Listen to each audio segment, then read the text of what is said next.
겸손과 기도. 찬미 예수님. 그때 예수님께서 안식일에 밀밭 사이를 지나가시게 되었다. 그런데 그분의 제자들이 배가 고파서 밀 이삭을 뜯어먹기 시작하였다. 바리사이들이 그것을 보고 예수님께 말하였다. 보십시오.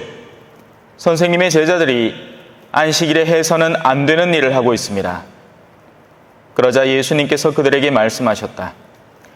다윗과 그 일행이 배가 고팠을 때 다윗이 어떻게 하였는지 너희는 읽어본 적이 없느냐? 그가 하느님의 집에 들어가 사제가 아니면 그도 그의 일행도 먹어서는 안 되는 제사빵을 먹지 않았느냐?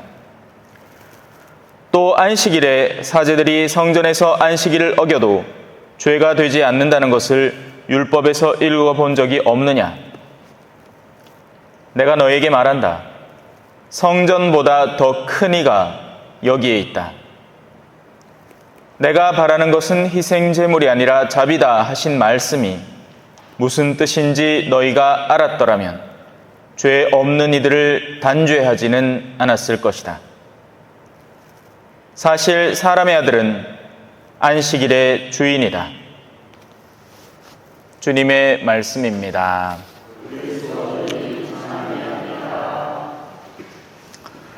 찬미 예수님.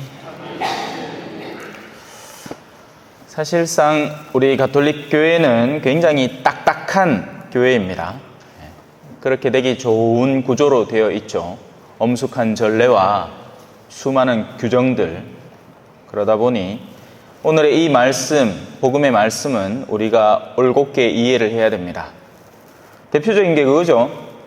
십계명의 세 번째 계명이 뭡니까? 주일을 거룩히 지내라. 근데 우리는 그걸 어떻게 해석하고 있죠? 주일에 어떻게든 미사에 와라. 그러면 주일에 미사에 왔다가 집에 가면서 마누라하고 미친 듯이 싸우는 그 사람들은 다음 주에 와서 성사 안 봐도 됩니까? 실제로 그렇게 합니다. 자신들이 일상적으로 저지르는 오류, 내면의 어둠에 대해서는 전혀 하느님 앞에 털어놓지 않고 외적으로 잠깐 틀어진 어떤 율법적 오류, 그것만 죄라고 인지하는 잘못이 우리 천주교 신자들이 흔히 저지르는 잘못이란 말입니다. 죄는 그 근원이 있고요.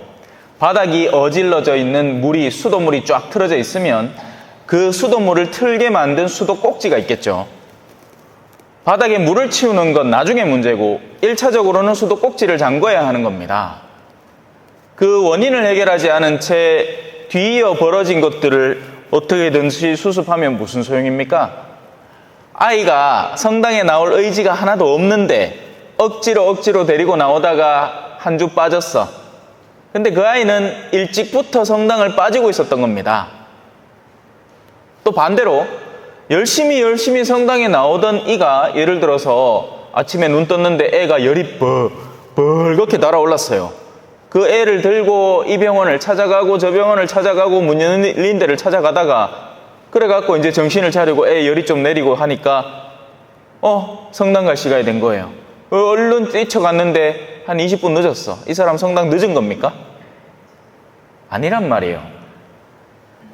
핵심을 올바로 이해하지 못하면 우리는 수많은 오류에 빠지는 겁니다. 자, 그래서 오늘은 파스카의 규정에 대한 속사정들을 한번 다루어 보도록 하겠습니다. 오늘 잘 읽어주셨는데 근데 뭐 그냥 훅 넘어갔지 뭐 그죠? 예? 뭐 기억나는 거 있습니까? 잘 없죠? 예. 한번 살펴봅시다. 너희는 이달을 첫째 달로 삼아 한 해를 시작하는 달로 하여라. 원래 한 해가 시작되는 날짜가 있고 지금 이 파스카의 새로운 규정을 선물을 하면서 새롭게 한 해를 규정하는 날을 만드신 겁니다. 그래서 우리가 세속에서 살아가는 1월 1일은 그야말로 종무식하고 시무식하는 그날이고 이 하느님의 규정 하에서 새롭게 시작되는 질서 속에 우리가 편입된다라는 개념으로 들어가는 거죠. 신앙을 갖는 이들은 물론 여전히 세상 안을 살아가지만 여전히 1월 1일이라는 세상 속에 새날이 있지만 우리는 이제 대림절의 시작의 첫날을 새로운 한 해의 시작의 날로 삼고 전래주년을 살아가는 이들이 되는 겁니다. 그건 역시도 하나의 그냥 이 형식적인 틀이고 하느님의 질서에 따라서 살아가겠다라는 내적 다짐을 한다, 그런 뜻이죠. 이제는 세상의 규칙이 아닌 영적인 규칙을 바탕으로 살아가겠다, 이 말인 겁니다. 두 번째, 자, 양자아무라 이 말이잖아요. 그죠? 파스카 잔치라는 게 딴 게 아니고, 이제 이 죽음의 천사가 지나간 게 그 앞에 표시를 하고, 그 전에 너희는 이제 그 피를 흘릴 양을 잡아서 구워 먹어라, 이 말입니다. 그런데 구워 먹는데, 혼자 구워 먹는 게 아닙니다. 사람 수에 따라 자기 집에서 가장 가까운 이웃과 함께 먹어라. 예. 이 이웃과 함께라는 말 속에는 이 구약이라는 게 우리는 언뜻 생각하기에 신약은 왠지 예수님과 직접적이고 따뜻하고 막 온기가 느껴지고 막 그런데 구약은 맨날 치고받고 싸우고 지기쁘고 막 소금 기둥 만들어 보고 막 소돔과 고모라의 유황과 불을 떨어뜨리고 막 그런 느낌이잖아요. 근데 그 내면을 잘 살펴보면 그렇지 않아요. 하나님은 굉장히 섬세하신 분입니다. 그 가운데 하나가 이웃과 함께 마련을 해라. 연대와 돌봄에 대한 이야기죠. 근데 이제 이 연대와 돌봄은 우리끼리는 잘하고 있어. 우리는 경상도로 뭉쳤고, 그죠? 우리가, 남이가! 하고 또 우리 동네 학연, 지연, 오만 걸로 다 뭉쳐놨습니다. 예, 잘 뭉치지. 근데 문제는 신앙적인 연계관계에서 둔감하다는 거죠. 학연이나 지연을 바탕으로 아이고 우리 고향 사람이 뭔가 경제적으로 어려운 일을 당했어? 그럼 내가 지금 동네 군청 이 군수님께 내가 한번 봐줘야지 이런 거 잘한단 말이야. 근데 영적으로 누군가가 피폐해 있을 때 그것을 돌보는 것에 대해서는 우리는 둔감한 겁니다. 그게 심지어 내 자식이라 할지라도. 돈은 잘 도와줘.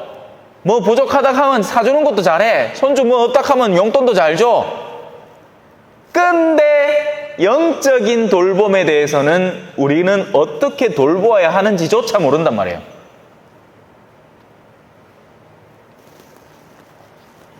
구원에 다가오고 싶어도 자기의 능력이 부족한 이들에게 손을 내밀어 초대를 하라는 가르침이죠.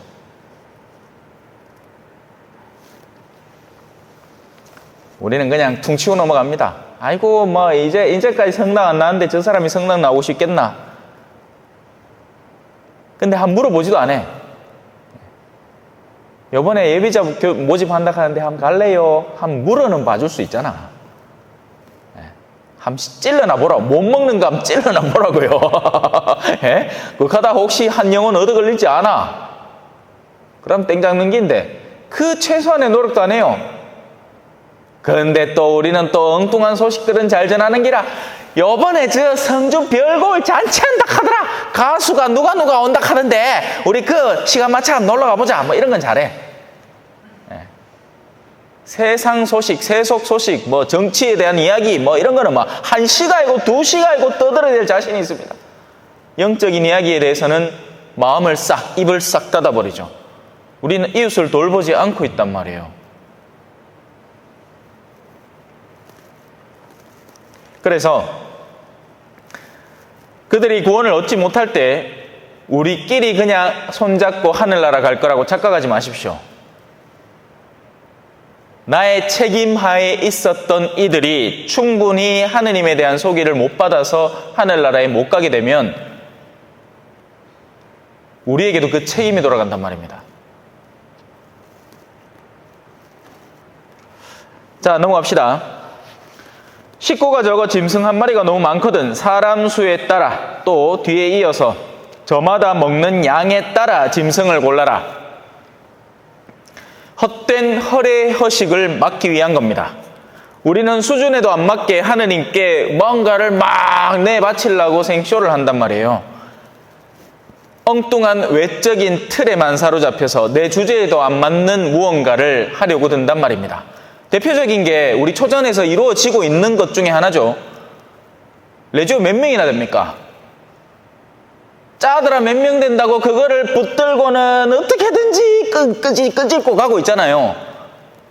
그렇게 해서는 안 된단 말이에요. 깜냥도 안 맞는 거를 그냥 전통 때문에 이어져 오는 습관 때문에 그냥 끄집고 가면서 선교 정신은 하나도 없고 허례허식이에요. 그게 차라리 통합을 하든가. 표정들이 점점 쫄지 말고. 네.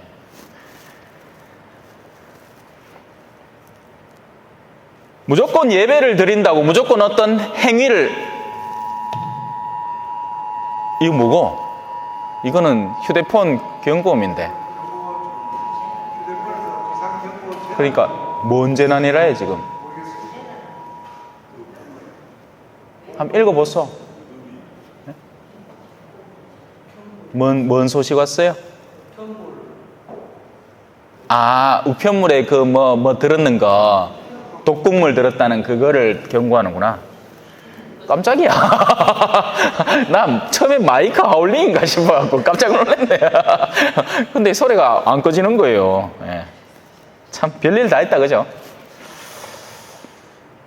그렇게 그것도 참 웃기지. 그 외국에서 날라온 우편물 안에 빈 그 봉다리가 하나 들었는데 그거를 까는 순간 막 의식이 막 흐려지고 막 한다 안 갑니까? 뭐 하는 짓거리인지 모르겠어요, 그죠? 예. 중학생들이 마약을 사고 판다 하지를 않나? 예? 초등학교 쌤이 학교에서 안 좋은 일을 당하지를 않나? 자, 다시 돌아옵시다. 그래서 헛된 희생이나 과한 허례허식은 하느님께서 절대로 반기시는 게 아닙니다. 우리는 우리 깜냥에 맞게끔 우리 수준에 맞는 신앙생활을 찾아내고 거기에 맞게끔 그 다음 단계 한 단계만 정도 더 올라가면 충분한 훌륭한 신앙생활이란 말이에요. 대표적인 게 이 본당들이 예전의 영화를 안 넣으려고 합니다. 그 말은 뭐냐? 90년대, 2000년대 초반까지 우리가 이어오던 본당들의 활기 있는 모습들을 추억하면서 지금에도 그거를 어떻게든지 되살리려고 아니면 예전에부터 계속 이어오던 어떤 직위나 체계들을 이미 쓸모도 없고 존재도 없는 것들을 공연히 쥐면서 수많은 에너지들을 거기 소비하고 있단 말입니다. 주일학교가 이미 없는데 질질질질 끌고 있고 성소자 이제 나지도 않는데 성소후원회라는 그 명칭만 떡 따라갖고 그 몇 명이서 그냥 모여갖고 뭐 하고 있고 선택과 집중을 해야죠. 그래야 살아가지. 안 그러고 모든 것을 다 신경 쓰고 살 수는 없는 노릇인 겁니다. 하느님은 그런 걸 원치 않는단 말이에요. 저마다 먹는 양에 따라서 바칠 희생제물을 바치면 돼요. 근데 이제 그걸 이제 거시적인 규모로 얘기하자면 공동체적 규모로 얘기하자면 그거고 개인적으로도 마찬가지입니다. 내 깜냥에 맞지도 않는 기도를 하겠다고 달려들다가 하느님한테 공연히 약속해갖고 하느님 내 이번 달에는 내가 어느 정도 기도의 약속을 드리지요 하고는 드리지도 못하는 기도를 들렁바치가 그걸 갖고 또 죄짓 닦고 해가지고 고해서 들어오고 가는 사람들이 종종 있단 말입니다.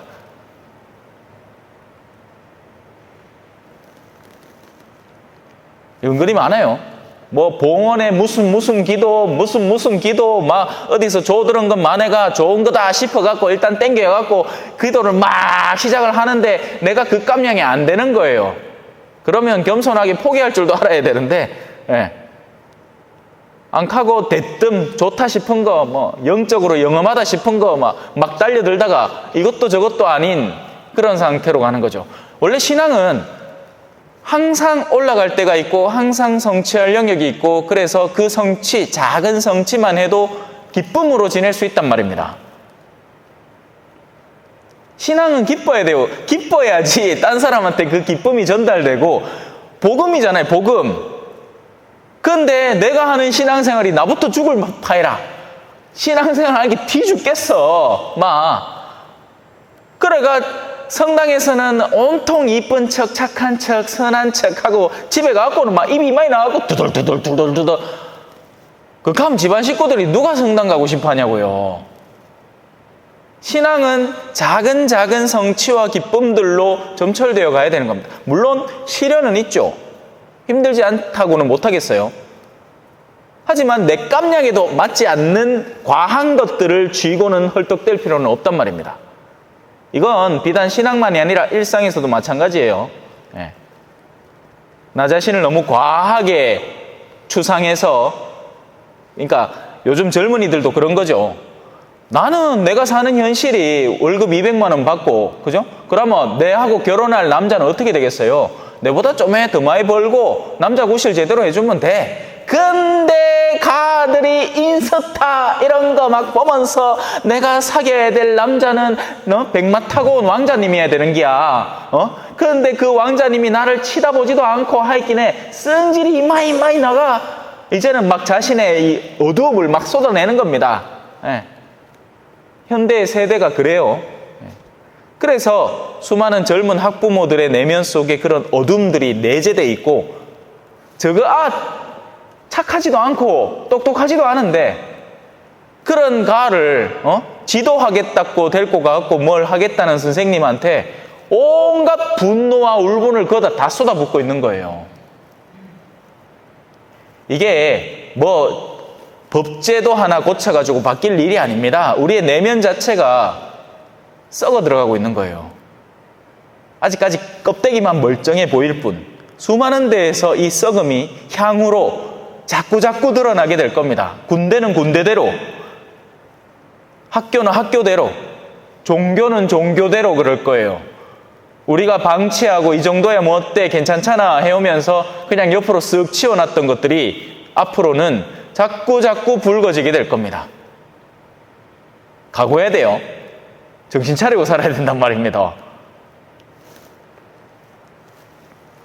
넘어갑시다.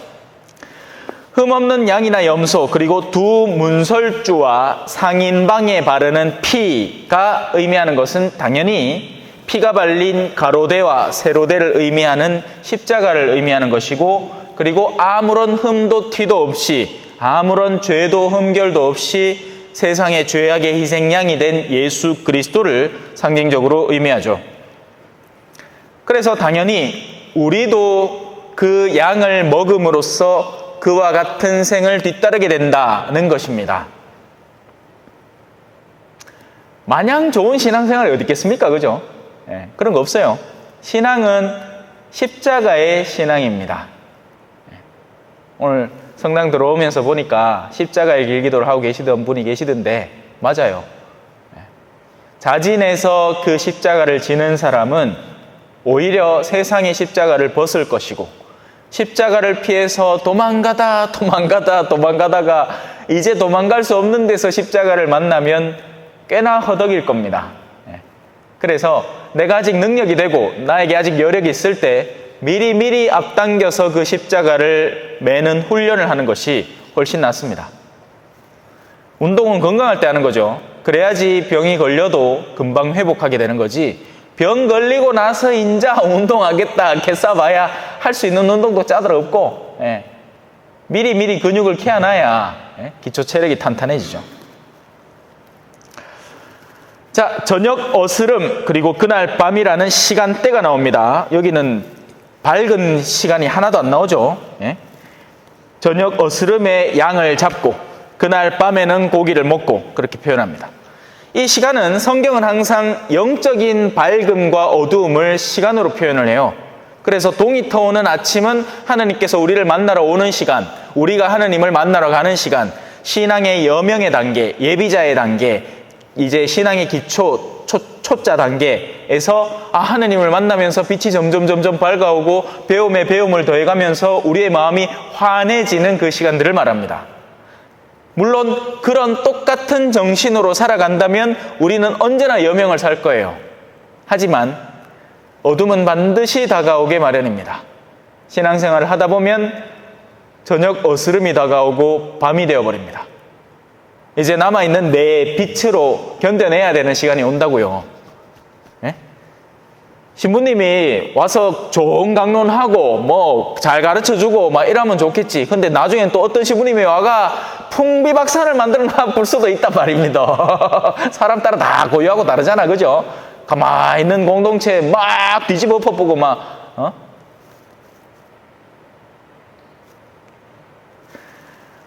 우리가 일주일간 세속을 살다가 성당에 돌아오게 되면 우리의 마음은, 우리의 영혼은 상당히 어둑해져 있습니다. 수많은 사람들과의 대화, 만남 속에서 세속이 내 영적인 빛을 거의 꺼뜨려갈 즈음 우리는 다시 성당에 돌아오는 거예요. 그래서 적어도 일주일에 한 번 미사 보라고 하는 겁니다. 그게 유통기한이거든요. 영혼이 갖고 있는 유통기한이라고요. 예? 치즈 떠올린대. 아니, 우유 떠올리면 됩니다. 우유. 예? 우유 한 며칠 놔두면 냄새 실 나잖아요. 그거 똑같아. 영혼도 세상에 갖다 놓고 한 며칠 쓱 지나면 냄새가 폴폴 납니다. 예. 썩는 기라. 하느님의 말씀을 듣고 뉘우치고 듣고 그래도 이제 좀 이 신선도가 유지될까 말까인데, 그거를 성당도 안 나오고 세속에 푹 절어 놓잖아요. 그러면 난주에 가고 그 뚜껑 떡 열어보면 안에 세속 정신이 그득합니다. 썩어버린 거예요. 예. 왜 썩는 것도 단계들이 있잖아요.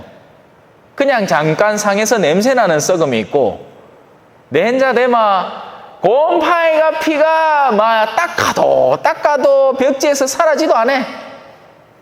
그래서 내가 오늘 주방에 있는 쓰레기통 깨끗하게 씻었습니다.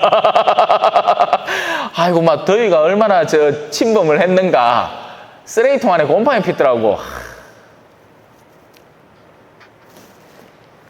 여하튼 우리의 마음도 똑같습니다.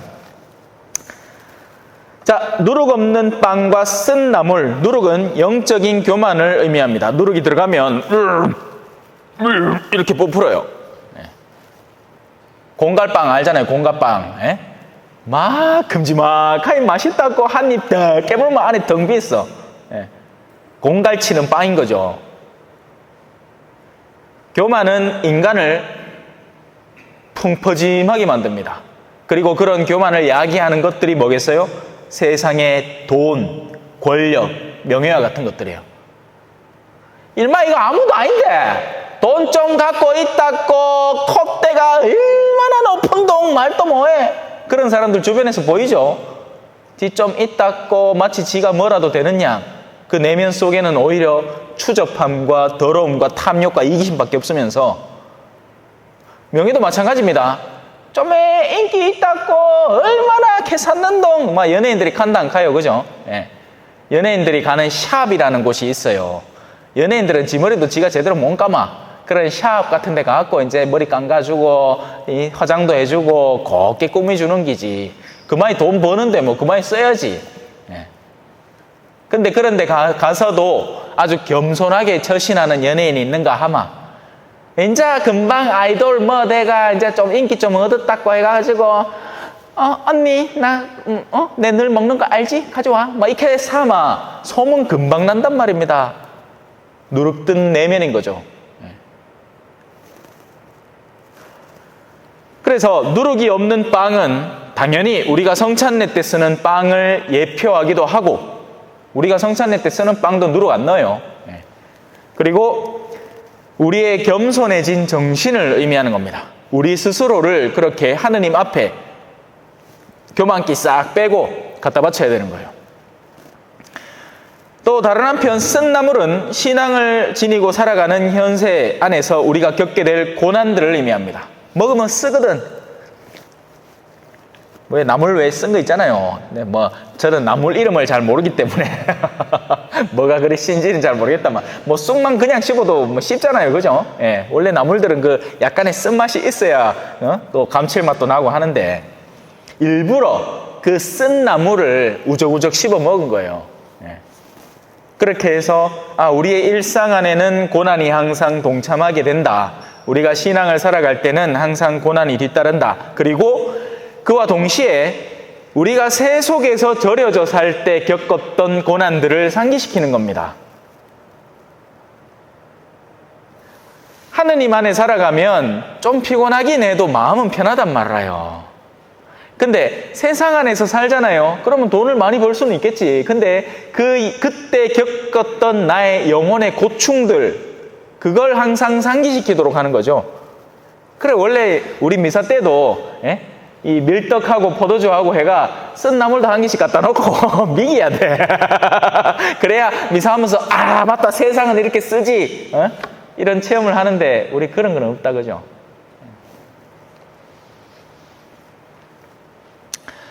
그래서 이 쓴나물은 이집트에서의 압박을 기억하기도 하고, 또 하느님 안에서 우리가 살아야 하는 그분으로부터 매게 되는 멍에를 의미하기도 합니다.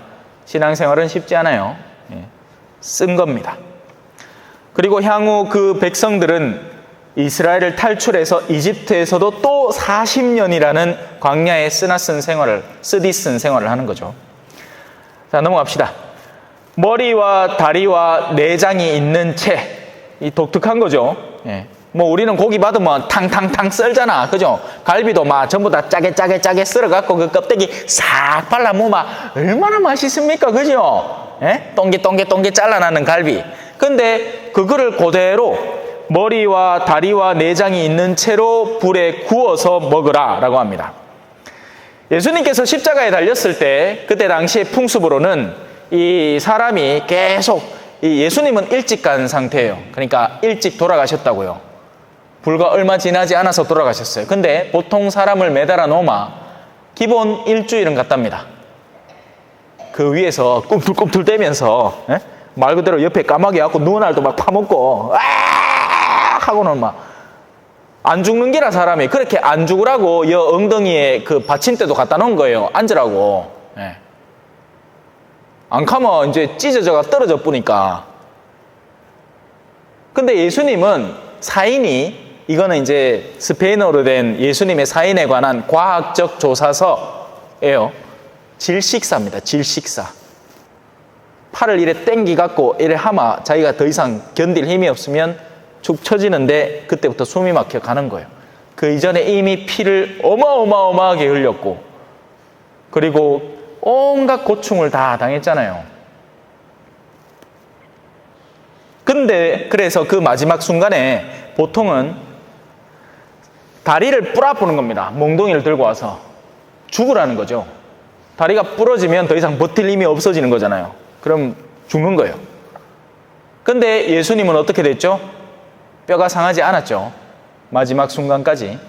그로 인해서 이 양의 의미 안에 예수 그리스도의 희생양의 의미가 함께 섞여 들어가는 거죠. 또한 우리 내면의 가장 소중한 것을 유지한다는 의미이기도 합니다. 우리는 세상에서 고충을 당할 거예요. 집도 잃을 수도 있고, 직업도 상실할 수 있고, 명예도 실추될 수 있고, 온갖 이런저런 고난을 다 당하겠지만 영혼만큼은 우리는 온전히 보존한다는 뜻이기도 합니다. 마치 욥이 사탄이 와서 하느님한테, 아이고 그 욥이라는 사람 당신이 하나부터 열까지 다 챙겨주고 보호해주니까 크라이끼네 당신을 섬긴다 하지요. 함 실험해보소. 지금부터 시련으로 함 쳐보소. 그래도 당신 좋아한다 하나 한번 보자. 그때 하느님이 하시는 말씀이 있습니다. 목숨만은 건드리지 마라. 그 목숨에 해당하는 우리 내면의 유일한 존재가 바로 영혼이고, 그것이 바로 뼈를 상징적으로 의미하는 겁니다. 또한 삶아서 먹어라, 아니면 티가 무라 이렇게 얘기 안 하죠. 불에 구워 먹어라 라고 합니다. 이런 여러 가지 진료들이 불에 굽히고 나면 사람도, 그죠? 불에 우리가 화장터에 가잖아요. 그러면 불에 바짝 구우면 몸에 남는 거 별로 없습니다. 심지어는 사실은 뼈까지 타요. 뼈도 탄단 말이에요. 그래서 남는 게 뼈 가루만 남는 거잖아요. 근데 적당히 태우면 껍데기만 타고 뼈만 남겠지. 불을 거치는 과정을 겪게 된다는 의미인 거죠. 예수님이 하신 말씀 중에서도 너희는 모두 불소금에 절여질 것이다 라는 말도 있죠. 우리는 세속과 연계 맺어 있는 모든 마음의 그런 연계점들을 바로 불소금, 불이라는 상징성을 통해서 다 태워버린다는 겁니다. 세상과의 유대관계, 태워서 타버릴 것들은 남지 않는다는 이야기예요. 그렇게 태워지고도 우리 안에 남겨질 뼈, 핵심, 여러 가지 덕들, 인내, 선의, 성실, 책임, 온유, 희망, 믿음, 사랑 이런 것들만 뼈로 남겨지는 거죠. 마지막입니다. 허리에 먹을 때 머리에 허리에 띠를 메고 발에 신을 신고 손에 지팡이를 짚고 서둘러 먹어라. 정말 이상하지 않아요? 네. 근데 요거하고 똑같은 이 영역이 사도들이 복음 선포하러 갈 때의 모습과 닮아 있습니다. 복음을 전하러 가는 사도들의 모습, 그리고 우리의 지상의 삶이 지나가는 나그네의 살이라는 것을 떠올리게 하는 거죠. 너희가 이 파스카 음식을 먹는 이유는 오늘 미사 때 우리가 먹는 게 바로 파스카 음식입니다. 형태만 다르지 누룩 없는 빵에 예수님의 희생양이 그대로 담긴 음식을 우리가 서둘러 먹는 겁니다. 우리 지상의 삶 자체가 지나가는 나그네 삶이라는 것을 기억하고, 그리고 우리가 이것을 먹음으로써 나가서 복음을 선포하게끔 하는 거죠. 또한 늘 깨어 있으라는 표시이기도 합니다. 자는 사람이 이런 옷을 입고 자지는 않을 거잖아. 띠를 메고 신을 신고 지팡이를 짚고, 그 말은 이걸 늘 먹음으로써 항상 하느님 안에 깨어 복음을 전하면서 살아가라 라는 뜻이죠. 아멘. 찬미 예수님, 겸손과 기도.